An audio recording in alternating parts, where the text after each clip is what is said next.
N'hésitez pas à télécharger gratuitement, en bas dans la description de la vidéo, une multitude de ressources sur la méthode Montessori. N'hésitez pas. Le moment tant redouté, ton enfant refuse de prêter son jouet préféré à un autre, et tu sens la gêne monter. Est-ce de l'égoïsme? Une mauvaise éducation? Rassure-toi, refuser de partager à un jeune âge est totalement normal. Entre 2 et 6 ans, les enfants sont encore en train de construire leur identité, leur sécurité émotionnelle, et surtout leur compréhension des autres. La méthode Montessori, comme la psychologie développementale, invite à voir ce comportement non pas comme un problème à corriger, mais comme une opportunité d'apprentissage. L'objectif n'est pas de forcer l'enfant à partager, mais de lui donner les outils pour le faire de manière authentique, quand il est prêt. Que dit Montessori? Dans la pédagogie Montessori, on considère que chaque enfant a droit à une période d'exploration libre avec un objet ou une activité.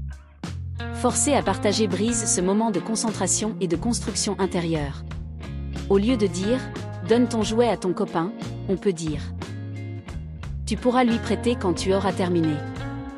Ce simple changement de langage soutient le respect de l'enfant, tout en valorisant l'attente et la patience chez l'autre.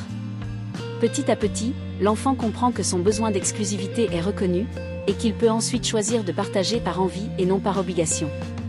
Montessori mise sur la confiance dans les rythmes naturels de l'enfant. Cela ne veut pas dire laisser faire tout et n'importe quoi, mais plutôt accompagner avec bienveillance les émotions de possession, qui sont normales et transitoires.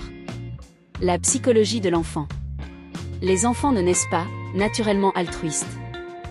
Vers 2 à 3 ans, leur cerveau est encore centré sur eux-mêmes, et l'idée même que l'autre a des besoins différents est floue.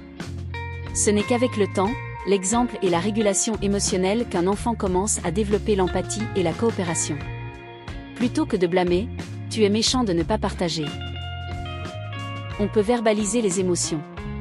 Et dire « je vois que tu n'as pas envie de prêter ce jouet. Tu y tiens beaucoup ». Cela aide l'enfant à mettre des mots sur ce qu'il ressent. Ensuite, on peut proposer des alternatives.